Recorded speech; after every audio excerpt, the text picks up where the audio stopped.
नमस्कार, लोकसभा टीवी देख रहे सभी दर्शकों का बहुत बहुत स्वागत है। मैं हूं दिलीप जगवानी। आइए खबरों का सिलसिला शुरू करते हैं मेरे साथ। पहुना बनकर बिलासपुर प्रेस क्लब पहुंचे पुलिस अधीक्षक संतोष कुमार सिंह ने निजात अभियान को लेकर इसके सकारात्मक परिणामों की जानकारी दी। उन्होंने कहा, जितनी इसमें पुलिस की जिम्मेदारी है उससे कहीं ज्यादा समाज की भागीदारी है। दोनों के परस्पर सहयोग से ही नशे को समाज से दूर किया जा सकता है।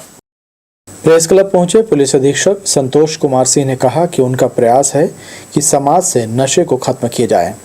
यह तभी संभव होगा जब पुलिस के साथ साथ समाज के लोग भी उसे उतना ही हतोत्साहित करेंगे। पुलिस अधीक्षक ने कहा कि पुलिस को सूचना मिलने पर वह कार्रवाई करती है, मगर समाज में हो रही इस बुराई को लेकर समाज को भी सामने आना होगा, जिसके कारण उनके बीच से इसका खात्मा किया जा सकेगा। निजात अभियान आप जानते हैं कि ये एक हम लोग का अभियान जो जागरूकता और कार्रवाई का अभियान कर रहे हैं, इसमें लगातार कार्रवाइयाँ कर रहे हैं और बहुत बड़ी संख्या में हम लोगों ने कार्रवाइयाँ की हैं। आप ये पाएंगे कि बहुत सारे ऐसे अपराध होते हैं, उसमें कहीं ना कहीं एक कारण नशा रहता है, नशे के कारण वो अपराध होते हैं। जब हम लोगों ने नशे के खिलाफ, कारोबारियों के खिलाफ और उस तरह से जुड़ी चीज़ों पे कार्रवाई करना शुरू किया तो अपराधों में काफ़ी कमी आई। सिर्फ हम 5 महीने जो अभी इस अभियान में यहाँ हुआ है, जब हम पिछले 5 महीने के पिछले साल के 5 महीनों के अपराधों की तुलना जब करते हैं तो हमने पाया है कि लगभग 12% जो IPC के अपराध वो कम हुए हैं। पुलिस अधीक्षक ने बताया कि निजात एक जागरूकता अभियान है। नशे के कारण अपराध बढ़ते हैं। यही वजह है कि उन्होंने नशे को टारगेट कर समाज के बीच अपराध कम करने का प्रयास शुरू किया है, जिसमें उन्हें सफलता भी मिल रही है। मारपीट के भी मामले लगभग 12% और छेड़छाड़ के मामले लगभग 46% में कमी आई है। चाकूबाजी में 74% कमी आई है। चोरी में 21% कमी आई। तो ये कहीं ना कहीं एक कोरिलेशन दिखा रहा है कि अगर आप कार्रवाइयाँ ज़्यादा कर रहे हैं तो अपराधों में कमी आ रही है। हो सकता है ये ट्रेंड थोड़ा कम या ज़्यादा हो, लेकिन मुझे लगता है कि अगर हम लोग और कार्रवाइयाँ करते रहें तो अपराधों में और कमी। ऑनलाइन गेमिंग के बारे में उन्होंने कहा कि यह बुराई दूसरे राज्यों में जमानती अपराध है, मगर छत्तीसगढ़ सरकार ने जुआ सट्टा से जुड़े इस अपराध को गैर जमानती अपराध बनाया है, जिसके कारण लगातार कार्रवाइयाँ हो रही हैं। इसके तमाम दूसरे प्रचार प्रसार के तरीकों पर भी रोक लगी है। बहुत सारे ऐसे राज्य हैं जहां ऑनलाइन गेमिंग पे कोई कानून नहीं है और ऑनलाइन गेमिंग जो है इंटरनेट पे एक ऐसा ओपन माध्यम है जिस पे लोग लालच में पड़ते हैं, ऐड देखते हैं और उस गेम को खेलते हैं, कई बहुत बार फंस जाते हैं। छत्तीसगढ़ गवर्नमेंट ने ऑनलाइन गेमिंग को बहुत सीरियसली लिया है और उस पर अभी कानून जो है उसको उसमें संशोधन करके अपराध को नॉन बेलेबल किया है। तो हमारे यहाँ अब उस ऑनलाइन गेमिंग के जो प्रचार प्रसार है उस पर भी रोक लगा दी गई है। श्री सिंह ने बताया कि वह लगातार जितने भी जिलों में रहे वहां उन्होंने इस अभियान को प्राथमिकता दी है, ताकि जहां परिवार सुरक्षित होगा वहीं समाज में भी अपराध में कमी आएगी। लोकसभा टीवी के लिए कैमरामैन सतीश साहू के साथ इरशाद अली, बिलासपुर। प्रदेश सरकार द्वारा प्रतिवर्ष चलाए जा रहे अभियान के तहत इस वर्ष भी सामाजिक वानिकी के अरण्यिका रोपणी सकरी में विभिन्न प्रजातियों के 1.5 लाख पौधे तैयार किए गए हैं, जिसे लोगों को अब निःशुल्क वितरित किया जा रहा है। वन विभाग के द्वारा बरसात में प्रतिवर्ष चलाए जाने वाले वृहद वृक्षारोपण अभियान के तहत सामाजिक वानिकी के सकरी स्थित रोपणी में विभिन्न प्रजातियों के पौधे तैयार किए हैं। पौधों का वितरण जुलाई से शुरू कर दिया गया है। छोटे बड़े मिलाकर यहाँ लाखों पौधे तैयार किए गए हैं, जिसे अलग अलग सामाजिक संगठनों, पंचायतों और किसानों समेत अन्य लोगों को दिया जा रहा है। सकरी के इस रोपणी में मनरेगा के तहत लगाए गए पौधों का वितरण निःशुल्क किया जा रहा है। वहीं कुछ पौधों को वन विभाग द्वारा निर्धारित दर पर लोगों को दिया जा रहा है। नींबू, अमरूद, बेल, शीशम, पाक, कंजी, सहजन, बांस, आंवला, सेमल, कटहल, खजूर, कृष्णकदम, नीम, गुलमोहर, अमलतास समेत कई प्रजातियों के पौधे तैयार किए गए हैं। यहाँ लोग पौधे लेने बड़ी संख्या में पहुँच रहे हैं। उनकी मांग के अनुरूप पौधों का वितरण भी किया जा रहा है। नर्सरी में मनरेगा द्वारा भी 1.5 लाख पौधे तैयार किए हैं, जो कि पिछले साल का है। अब पिछले साल अपन मनरेगा में 1,10,000 पौधा करीब बांट चुके हैं और शेष सभी 40-45 हज़ार पौधा मनरेगा का है, जिसको कि हम निःशुल्क किसान भाइयों को, संस्था वाले को और कई अन्य अपने घर में लगा रहे हैं, उनको ये सबको फ्री में वितरण कर रहे हैं भैया। मनरेगा के तहत तैयार छोटे पौधों को अब बड़े पॉलीथीन में डाला जा रहा है। यहाँ लगभग 10 से अधिक संख्या में मनरेगा कर्मी कार्यरत हैं। इसके साथ ही 15 से अधिक स्थायी कर्मचारियों द्वारा पौधों की देखरेख की जा रही है। वन विभाग के अधिकारियों ने अपील में कहा है कि लोग ज्यादा से ज्यादा पौधे लेकर इसे रोपें और इसकी देखभाल कर पर्यावरण को हरा भरा बनाएं। लोकसभा टीवी के लिए कैमरामैन राजा खान के साथ भूपेंद्र राठौर की रिपोर्ट। मानसून के आते ही धरती को हरा भरा बनाने के प्रयास शुरू हो जाते हैं। पौधा तो हर द्वार योजना के तहत वन एवं जलवायु परिवर्तन विभाग प्रदेश में हरियाली लाने का प्रयास कर रहा है। हर साल इस योजना के तहत लोगों को निःशुल्क पौधे उपलब्ध कराए जाते हैं। इस बार भी गुरुवार को इसकी शुरुआत की गई। वन विभाग कार्यालय में स्थानीय विधायक शैलेश पांडे ने पहुंचकर पौधे बांटने वाले वाहन को हरी झंडी दिखाकर रवाना किया। वाहन के आगे मोबाइल नंबर लिखा हुआ है, जिस पर फोन करने से लोग को नगर निगम क्षेत्र के जो है निवास क्षेत्र रहने वाले लोगों को ये पौधे वहां निःशुल्क उपलब्ध कराए जाएंगे। पौधा वितरण शुभारंभ के मौके पर अतिथियों ने वन विभाग के कर्मचारियों को पौधे बांटकर इसकी शुरुआत की। इस मौके पर डीएफओ निशांत कुमार, जितेंद्र साहू के अलावा अन्य अधिकारी मौजूद रहे। पौधे को अपने घर पे, अपने आसपास के क्षेत्र पे अवश्य लगाएं। ख़ास तौर से रोड्स के किनारे पे ज़रूर लगाएं। ख़ास तौर पर कॉलोनी की रोड्स में ज़रूर लगाएं। हम जितना हरियाली को बढ़ाएंगे उतना ही हमारे लिए अच्छा होगा, मानव जीवन के लिए अच्छा होगा, जन जीवन के लिए अच्छा होगा, सभी जीवों के लिए अच्छा होगा। यह लक्ष्य रखा गया है कि पौधा जो है हर एक द्वार तक जाए और लोगों के मांग अनुसार निःशुल्क पौधा जो है वन विभाग के द्वारा जो है उनके घर तक पहुंचाया जाएगा। इस योजना का मुख्य लक्ष्य यही है कि लोगों में ज़्यादा से ज़्यादा प्रकृति से जुड़ने, पर्यावरण संरक्षण को बढ़ावा देने का शिक्षा और उसके बारे में प्रचार प्रसार किया जा सके, यही इस योजना का उद्देश्य है। अरपा नदी के पुराने पुल के नीचे एक व्यक्ति की लाश पानी में तैरती हुई पाई गई। इससे क्षेत्र में सनसनी फैल गई। मौके पर पहुंची सिटी कोतवाली पुलिस ने लाश बाहर निकलवाई। नग्न अवस्था में मिला युवक का शव जो है उसकी पहचान नहीं हो सकी है। पुलिस ने आसपास सहित इसकी सूचना अन्य थाना क्षेत्रों को दी है, जिससे युवक की पहचान हो सके। पुलिस इस मामले में मर्ग कायम कर शव को पोस्टमार्टम के लिए भिजवा दिया है। युवक की मौत पानी में डूबने से हुई या फिर कोई अन्य कारण है, पुलिस इसकी जांच कर रही है।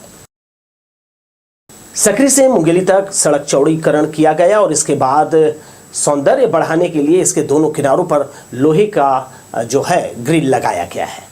अब इस पर चोरों की नजर पड़ गई है। सकरी बाईपास से लेकर काननजू तक लगे ग्रिल को चोरों ने काट कर जो है उसकी चोरी कर ली है। सकरी थाना के नजदीक ग्रिल चोरी की ये घटना कहीं न कहीं पुलिस के सुस्त रवैये की चुगली करती है। शहर से कुछ किलोमीटर की दूरी पर स्थित घुटकू अरपा नदी से अवैध रूप से रेत उत्खनन किया जा रहा है। रेत चोर ट्रैक्टर से दिन रात जो है रेत निकाल रहे हैं। दूसरी ओर खनिज विभाग के जिम्मेदार अधिकारियों को इसके बारे में भनक तक नहीं है। यही वजह है कि रेत चोरों के हौसले बुलंद हैं। शहर से लगे कोनी, लोखंडी, तुर्काडी, लोफंदी, निरतू, घुटकू समेत अन्य जगहों पर अवैध रेत घाट बना दिए गए हैं, जबकि बरसात में सभी रेत घाट बंद कर दिए जाते हैं। लेकिन घुटकू में तो दिन दहाड़े कई दर्जन ट्रैक्टर नदी में लगे हुए देखे गए। दरअसल इन दिनों नदी में पानी कम है, जिसके कारण माफिया अरपा से रेत चोरी कर रहे हैं। खनिज विभाग यहां केवल दिखावे की कार्यवाही करता है। इसके चलते रेत चोरी करने वालों के हौसले बुलंद हैं। बंद घाट के बावजूद यहां 24 घंटे अंधाधुंध खुदाई की जा रही है। 15 जून से लेकर 15 अक्टूबर तक नदी से रेत निकालने पर प्रतिबंध रहता है। इस दौरान नदी से रेत का उत्खनन नहीं किया जा सकता, लेकिन बिलासपुर जिले में ये नियम कागजों तक ही सीमित है। घुटकू रेत घाट में प्रति ट्रैक्टर 300 रुपए की वसूली की जा रही है। जब लोकस्वर की टीम मौके पर पहुंची तो पैसा वसूल रहे युवक ने बताया कि ग्राम पंचायत के प्रतिनिधियों के द्वारा ही यहां अवैध खनन कराया जा रहा है। रसूखदारों की वजह से खनिज विभाग के अधिकारी दबाव में रहते हैं। इसके चलते कभी बड़ी कार्यवाही नहीं की जाती। रसूखदार विभाग के अफसरों से मिली भगत कर ही रेत का अवैध उत्खनन और परिवहन करते हैं। हम आपको बता दें कि घोटकू रेत घाट स्वीकृत ही नहीं है। यहाँ रोज सुबह रेत माफिया के इशारे पर कर्मचारी ट्रैक्टर लेकर पहुंच जाते हैं और रेत का परिवहन कर ऊंचे दामों पर बाजार में खपा रहे हैं। इधर खनिज विभाग के अधिकारियों के कान में जूं तक नहीं रेंग रहा। लोकसभा टीवी के लिए कैमरामैन राजा खान के साथ भूपेंद्र राठौर की report. Swami Atmanand multipurpose school के बच्चों ने रंगारंग सांस्कृतिक प्रस्तुति देकर शाला प्रवेश उत्सव को यादगार बनाया। जन प्रतिनिधियों ने शैक्षणिक सामग्री भेंट कर बच्चों को पढ़ाई के लिए प्रोत्साहित किया। जिले में बच्चों के शाला प्रवेश का उत्सव मनाया जा रहा है, जिससे शिक्षकों में उत्साह और बच्चों में पढ़ाई करने रुचि जागृत हो। अतिथियों को अपने बीच पाकर स्वामी आत्मानंद मल्टीपर्पज स्कूल में पढ़ने वाले बच्चे फूले नहीं समाये। बिलासपुर विधायक शैलेश पांडे ने नव प्रवेशी बच्चों को किताबें भेंट कर उनके उज्जवल भविष्य की कामना की। वातावरण में उत्साह भरते हुए खुशी का इजहार कर छात्र छात्राओं ने रंगारंग सांस्कृतिक नृत्य की प्रस्तुति दी।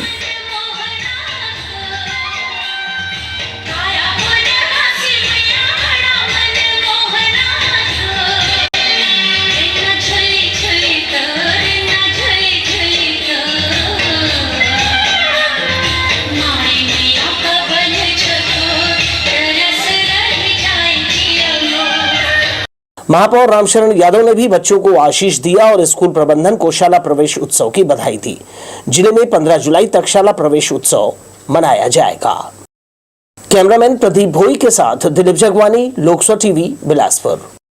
जिले में गुरुवार से बोर्ड की पूरक परीक्षाएं शुरू हो गई हैं। पहले दिन कक्षा 10वीं के हिंदी विषय की परीक्षा सभी 14 केंद्रों में ली गई। माध्यमिक शिक्षा मंडल के निर्देश पर 10वीं और 12वीं पूरक परीक्षार्थियों के लिए जिला शिक्षा विभाग ने परीक्षा का आयोजन 15 जुलाई तक किया है। 10वीं के 2497 और 12वीं के 3077 पूरक परीक्षार्थी इसमें शामिल होंगे। सरकार पर नियमितीकरण का वादा पूरा करने का दबाव बनाने संविदा कर्मचारी 4 दिन हुए हड़ताल पर हैं। इनका कहना है पिछली बार की तरह वे आश्वासन पर नहीं लौटने वाले। प्रदेश सरकार का कार्यकाल 4 महीने का रह गया है। ऐसे में 1 माह के भीतर प्रदेश के 1,80,000 संविदा और अनियमित कर्मचारियों को नियमित नहीं किया गया तो आगामी विधानसभा चुनाव में वे कांग्रेस को वोट नहीं देंगे। में आने से पूर्व कांग्रेस पार्टी के वरिष्ठ नेताओं ने हमसे वादा किया था कि जैसे ही हम सरकार में आते हैं 10 दिवस के भीतर आप सभी को नियमित करेंगे, पर आज दिनांक तक उन्होंने ऐसा नहीं किया है। बार बार हमें झुंझुना पकड़ा दिया जाता है कि ये जो साल है वो किसानों का है, अगले साल आपको हम नियमित करेंगे कर्मचारियों को। फिर कहते हैं कि कोविड आ गया तो कोविड में कोविड थमने दीजिए। आज सरकार खुद 4 महीने के लिए बची हुई है और आज तक हमारा सूद नहीं ली है। तो काफ़ी 1,80,000 जो संविदा अनियमित कर्मचारी हैं पूरे प्रदेश के, सभी में काफ़ी रोष है और सरकार के लिए हम सभी संकल्पित हुए यहाँ पे कि कांग्रेस सरकार को हम इस बार वोट नहीं देंगे, कांग्रेस पार्टी को, अगर वो हमको रेगुलर नहीं करती है। यहाँ हम नियमितीकरण की मांग को लेकर उपस्थित हुए हैं। 4 दिन से हड़ताल चल रही है, ये चौथा दिन है आज का। हमने इसके पहले भी कई बार हड़ताल की और कई बार सरकार से बात करने के बाद हड़ताल ख़त्म कर दी गई, लेकिन इस बार ऐसा नहीं होगा। इस बार यह अनिश्चितकालीन हड़ताल है जो नियमितीकरण पूरा होने के बाद ही खत्म होगी। उधर मुंगेली जिले में कार्यरत संविदा कर्मचारी 3 दिनों से हड़ताल पर हैं। इसका असर अब कार्यालयों सहित अस्पतालों में दिखाई देने लगा है। जहां अस्पताल में मरीजों की लंबी कतारें लग रही है, वहीं जिला पंचायत कलेक्ट्रेट के कार्यालय में वीरानी है। कर्मचारियों का कहना है कि संकट के दौर में संविदा कर्मचारियों ने प्रदेश की नब्ज थामी थी। पंचायत विभाग में कार्यरत मनरेगा कर्मचारियों ने गांव में डटकर काम किया। रोजगार देने के लिए वे आगे आए थे। कॉन्टैक्ट ट्रेसिंग में भी इन्हीं संविदा कर्मचारियों की ड्यूटी लगाई गई थी, जिसमें कई लोगों की जान चली गई। महासंघ के जिला संयोजक ताकेश्वर साहू ने बताया कि इन संविदा कर्मचारियों के समर्पण, त्याग और बलिदान को जो है सम्मान नहीं मिला। जब तक उनकी मांगे पूरी नहीं होती ये लड़ाई जारी रहेगी। 2018 से अपने नियमितीकरण की मांगों को लेकर अनवरत संघर्ष कर रहे हैं। इस सरकार के द्वारा 10 दिन में नियमितीकरण का वादा किए, उसके बाद 5 वर्ष व्यतीत हो जाने के बाद भी आज दिनांक तक हम नियमितीकरण से वंचित हैं और नियमितीकरण के वादों को पूरा करने के लिए शासन और प्रशासन तक अपनी बात पहुंचाने के लिए हम आज पुतला दहन, संविदा प्रथा का पुतला दहन करके अपना विरोध प्रकट किए हैं। हम लोग जब समान काम करते हैं तो हम समान वेतन भी चाहते हैं, और जो हमारे ऊपर सब साथियों के ऊपर जो संविदा प्रथा का दंश लगा है उससे हम चाहते हैं कि जैसे मामा जी ने किया वैसे कक्का जी भी हमारी सुध लें और तुरंत तत्काल आश्वासन नहीं आदेश दें कि हम सब नियमितीकरण के लाभ प्राप्त करें। हमारा मुख्य मांग है कि नियमितीकरण हमको किया जाए ताकि हम अपने किसी भी दूसरे प्रकार के जॉब में ध्यान देने के बजाय इस काम को अच्छे से कर सकें। दूसरा हमारा मांग है कि हमारा जो वेतन विसंगति है उसको दूर किया जाए ताकि हमें रेगुलर कर्मचारियों के बराबर ही वेतन हमको भी और उनको जो सुविधाएं मिलती है उस प्रकार की सुविधा हमको भी मिलना चाहिए। तीसरा हमारा मांग है कि हमको अपने मुख्य स्थान में ट्रांसफ़र करने की सुविधा प्रदान की जाए तथा हमें ईपीएफ का लाभ भी हमको प्रदान किया जाए। अब नए कमर्शियल कॉम्प्लेक्स में ऊर्जा बचाना और प्रदूषण घटाना जरूरी होगा। इसके लिए एनर्जी कंजर्वेशन बिल्डिंग कोड लागू किया जाएगा। भवन निर्माण में ECBC की जानकारी और तकनीकी प्रशिक्षण 2 दिन चला। छत्तीसगढ़ में अब सभी निजी और सरकारी व्यावसायिक भवनों को एनर्जी कंजर्वेशन बिल्डिंग कोड का पालन करना जरूरी होगा। ये कोड अब प्रदेश में बनने वाले सभी कमर्शियल कॉम्प्लेक्स, मॉल, होटल, अस्पताल, थिएटर, मल्टीप्लेक्स और बड़े व्यावसायिक दफ्तरों पर लागू होगा। भवन निर्माण से जुड़े नगर निगम के अधिकारियों और इंजीनियर्स को इसकी जानकारी दी गई। इसके तकनीकी पहलुओं और निर्माण संबंधी प्रशिक्षण ECBC के मास्टर ट्रेनर जितेंद्र व्यास ने दिया। छत्तीसगढ़ ECBC कोड लेने पर ही भवनों के नक्शे पास होंगे। ट्रेनिंग में शामिल हुई आर्किटेक्ट और एनर्जी एफिशिएंस बिल्डिंग क्रेडा की मैनेजर नीना रायचा ने बताया, प्रदेश में 1000 वर्ग फीट से ज्यादा और 50 किलो बिजली क्षमता वाले भवन निर्माण करने पर यह नियम लागू रहेगा। इसका डिजाइन बिजली का खर्च कम करना और सौर ऊर्जा के इस्तेमाल को बढ़ावा देना है। इसके अंतर्गत जो 1000 स्क्वायर मीटर से ऊपर के वाणिज्यिक भवन है, जो कमर्शियल बिल्डिंग्स है, जिनका कनेक्टेड लोड या तो 50 किलोवाट से ऊपर हो या जिनका कॉन्ट्रैक्ट डिमांड 60 kVA से अधिक है और या built up area 1000 square metre से ऊपर है, वो भवन जो नए डिज़ाइन होंगे वो इसके दायरे में आएंगे, इसके स्कोप में आएंगे। यानी नए भवनों को कुछ इस तरह बनाया जाएगा जिससे यहाँ बिजली की खपत 30% तक कम की जा सके। इस कदम से पर्यावरण में ग्रीन गैस का उत्सर्जन कम करने में मदद मिलेगी। छत्तीसगढ़ में इसे जल्दी लागू किया जाएगा। कैमरामैन प्रदीप भोई के साथ दिलीप जगवानी, लोकसभा टीवी, बिलासपुर। डीए बढ़ाने समेत विभिन्न मांगों को लेकर सभी शासकीय कर्मचारी शुक्रवार को 1 दिन की हड़ताल पर रहेंगे। इसे सफल बनाने छत्तीसगढ़ कर्मचारी अधिकारी ने संयुक्त मोर्चा तैयार किया है। मोर्चे के सदस्यों ने हड़ताल के लिए समर्थन जुटाया। कंपोजिट बिल्डिंग में संचालित शासकीय कार्यालयों में पहुंचकर सदस्यों ने नारेबाजी कर साथियों से हड़ताल में शामिल होने का आह्वान किया। इधर गुरुवार को हुई मंत्रिमंडल की बैठक में सरकार ने गृह भाड़ा भत्ता में 5% की बढ़ोतरी को मंजूरी दी है।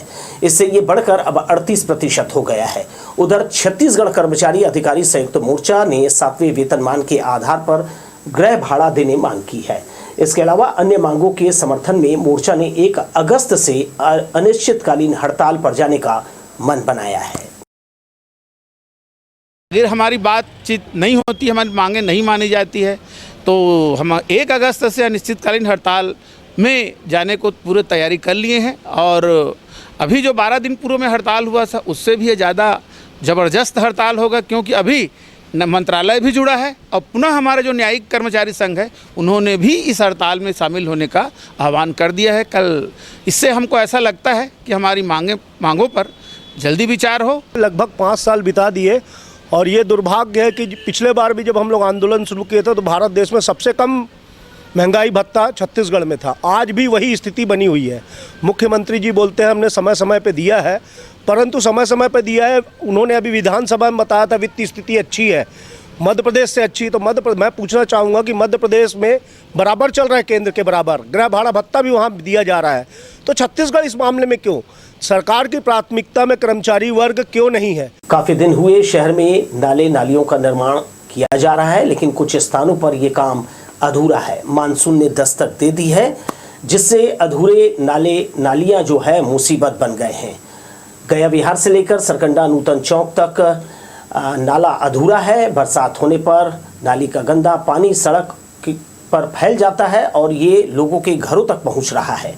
निगम द्वारा कराए जा रहे इस अधूरे कार्य से लोगों में नाराजगी देखी जा रही है। पूरा पानी भर जाता है यहाँ, कोई ध्यान नहीं दे रहा नगर निगम से। हाँ, काम भी अधूरा है, एकदम कुछ हो ही नहीं रहा है। पूरा नाली को देखो ना आप, कितना पानी भरा है, देखिए ना आप, इधर भी पूरा भरा है। हाँ, नहीं बनाया तो पानी तो नहीं निकल रहा, देखो ना कितना बदबू आ रहा है, कितना आदमी बीमार पड़ रहे हैं। कुछ दिनों से बारिश थमने के बाद उमस भरी गर्मी से लोग हलाकान हो गए थे। इससे राहत पाने लोग बारिश का इंतजार कर रहे थे। बुधवार की शाम मौसम ने करवट ली और देखते ही देखते बारिश हुई। हालांकि कुछ देर बरसकर बादल थम गए। रात को फिर वर्षा हुई और लोगों को कुछ राहत जरूर मिली, मगर गुरुवार की सुबह बारिश की हल्की फुहार धरती पर पड़ी। इसके बाद दिन भर बादल और सूर्य की लुका छिपी का खेल जो है वो चलता रहा। शहर का व्यस्ततम देवकीनंदन चौक पर लगा ट्रैफिक सिग्नल आए दिन बंद होने से यातायात प्रभावित हो रहा है। इसे सुधारने यातायात विभाग ध्यान नहीं दे रहा। सबसे अधिक व्यस्त रहने वाले इस चौक में सिग्नल व्यवस्था ठप हो जाने के कारण वाहन चालक परेशान हैं। बाजार क्षेत्र होने के कारण यहाँ यातायात का दबाव रहता है। ट्रैफिक सिग्नल नहीं चलने से चारों ओर आवाजाही जो है वो गड़बड़ हो जाती है और इससे लोगों में दुर्घटना का खतरा बना हुआ है। सरकंडा से अशोकनगर बिरकोना मार्ग में जगह जगह गड्ढे पड़ गए हैं। चौक से महज कुछ दूरी पर बड़ा गड्ढा हो गया जिसे पाटने नगर निगम द्वारा खाना पूर्ति किया जा रहा है। दरअसल इस जगह पर पानी की पाइपलाइन बिछी है जिसमें लीकेज हो गया है। यही कारण है कि इस मार्ग में जो है लगातार गड्ढे बढ़ते जा रहे हैं और ये लोगों के लिए खतरा बना हुआ है। गौर करने वाली बात है कि इस मार्ग से ही रोजाना विद्यार्थियों समेत लोगों का आना जाना होता है, जिससे कभी भी गंभीर हादसा हो सकता है।